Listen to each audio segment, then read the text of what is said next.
చిన్ని అసలు ఏంటి ఎక్కడ ఇప్పుడు చూసినా వస్తువులే ఉన్నాయి. అసలు వాడి బొమ్మలు గానీ అసలు ఆర్డర్ ఇచ్చినవి గానీ ఎక్కడ చూసినా అవే కనిపిస్తున్నాయి. వీడి బ్యాగ్ కూడా ఉంది ఇక్కడ చూడు. నేను సర్దుతా కదా కాసేపు ఉన్నాక. నువ్వు సర్దేటట్టయితే నాకెందుకు ఈ బాధలన్నీ?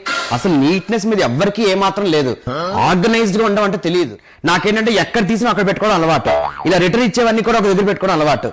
అలా ఆర్గనైజ్డ్ గా ఉండాలి. చేసుకోండి. A few moments later. చిన్ని ఇవాళ సాయంత్రం బర్త్డే పార్టీకి వెళ్ళడం కోసం గిఫ్ట్ తెచ్చి పెట్టాను. నిన్న ఎక్కడ పెట్టానో గుర్తుందా? గుర్తులేదు, తెలీదు. చిన్ని నా వాలెట్ ఎక్కడ కనిపించట్లేదు. ఎక్కడ పెట్టాను తెలుసా నీకు? తెలీదు. మీరే కదా అన్ని ఆర్గనైజ్డ్ గా సర్దుకుంటారు. అందుకని నాకు తెలియదు ఎక్కడ పెట్టారో. ఎక్కడ తీసిన వస్తువులు అక్కడే పెట్టడం మీకు అలవాటు కదా. తెలియదు మరి నాకు. ఇది పంచులకు టైం కాదు చిన్ని. నాకు నిజంగా కనిపించట్లేదు. నాకు కూడా తెలీదు నిజంగా.